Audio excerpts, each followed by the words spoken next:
I think CalTopo is the most powerful planning tool for the outdoors. It can be intimidating, but I'm going to show you just a few core concepts that will unlock or demystify it and allow you to get the most out of it. I'll even show you some cool things like being able to share your hike live over a satellite connection. So let's go. Now, when you get to the web page, click on the map page, and the layout is dead simple. Map is in the middle, layers are on the right, objects are on the left. That's the whole system. The map layers on the right tell you what you're looking at. The map objects on the left are the things you create to put on the map. There's a lot of very powerful map layers on CalTopo. It's easy to get overwhelmed, but I just break it into a couple buckets. First is my base planning layer. Generally, I'll use CalTopo's Map Builder topographic map, which has lots of trails on it. Then you can stack other layers on top. You can stack satellite imagery on top of this and kind of overlay it on top of the trails to see if the trails are actually on the ground, if there's no tree cover. You can also overlay scan topographic maps or the cleaner Forest Service topographic maps to get names of features, valleys, peaks, whatever it might be. I can also do shaded relief by moving the slider up and down, which is helpful to visualize the landscape outside of the contour lines.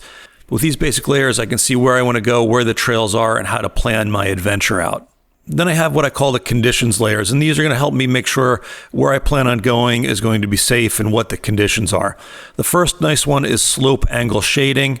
That'll put the steeper sections into this darker purple. It shows me where the potential avalanche zones might be, or if a trail goes up that it's going to be very, very steep. I can also look at the sun exposure to get an idea of how exposed a hike might be.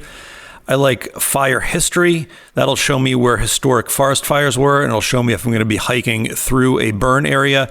And if there's a fire going on now, you can even do fire activity and get the latest satellite heat imprints to see where the fire is moving and where it's going to be relative to you. Cell coverage is nice to get an idea of whether you're going to need a satellite communicator or not, depending on where you're going. Then I also like overlaying the Sentinel weekly satellite photography. This is great when I want to check on actual photography to see if snow is on the trail. You can even click on weather stations and then click on them and get an idea of what the conditions are at that weather station. Another very helpful feature in terms of conditions. The last group of layers I do is more of a logistics layer. I might put on the map builder overlay, which will give me roads, show me how I can get to the trailhead. I'll take a look at public lands to see if I'm hiking on any private lands, which obviously I probably shouldn't be doing, but nice to have this little toggle. If I'm trying to find something like an old mine or an old structure, these historic maps really come in handy. Then these map sheets are also a very powerful feature. They're basically mini maps or overlays that you can put on top of the map that you're looking at. For example, fire closures usually come in PDF files from the Forest Service. You can actually, if you have a pro account, you can upload those yourself and overlay them onto the map so you can see whatever you need to see. But this map sheets feature is definitely a powerful one. Now, most of the things I showed you, you can do with a free account, but some of them do require the pro account, including some of the premium layers. I like the pro account because it can do things like 3D maps, upload these PDFs, and for me, for the year, it represents a decent value. But start with the free account and see if you need the other features before you pay anything. Now, once you have all of your layers picked out, if you go over to the left-hand side to Map Objects, this is where you're going to start customizing it. And I use two of them primarily. Marker is the first one. It's really just a waypoint. You can type a name in for it. You can click on this and customize the color and the symbol. You can add a description, put it in a folder, and if you have a pro account, you can even add a photograph to it so you know what to look like if you're going to sync this to your mobile device. The other map object I use quite a bit is a line. That's basically going to be a track or a route. You can see when I click on it, I get all of these yellow lines. It's a snap to routing. So if I click on one of those places on a yellow line and then click on another one, it'll automatically create that line along the path. I can change what it snaps to. I can have it be none. I can do some of these other options here, but generally OSM does the trick. And from here, I can create my line. And just like on a waypoint, I can give it a name, change the format of it, and add a photo or a description.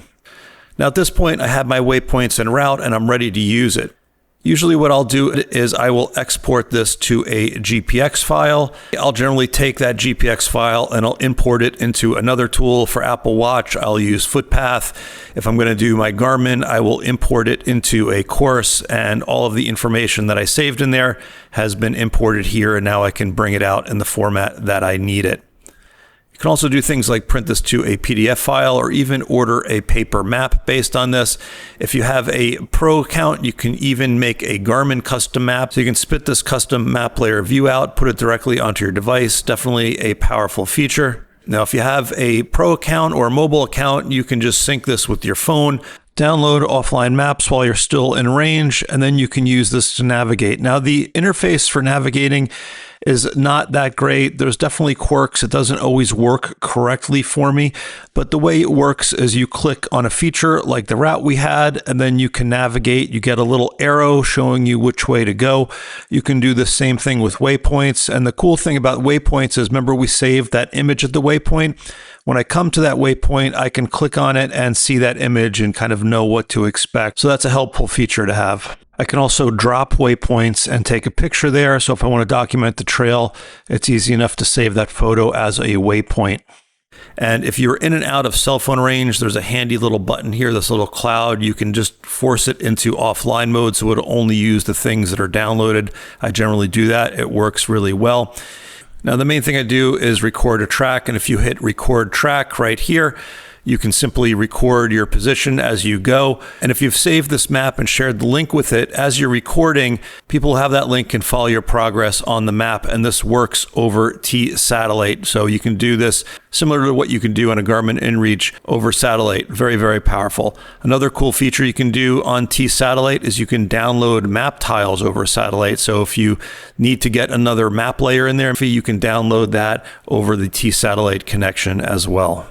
Now, I use and test all kinds of tools. I always find myself coming back to CalTopo, the paid account. It's just a great value. It does everything I need to do to plan the most complex expeditions, hikes, adventures out. If you're looking for something a little more simple that just tells you, a good hike to do, gives you the route, tells you what other people are saying, helps you navigate, check out All Trails Plus. I think that's also a good buy for a hiker that maybe doesn't need this powerful feature set. All right, guys, thank you for watching. Thank you everyone on Patreon who makes these videos possible. Stay safe, and hopefully I will see you out on the trail one day.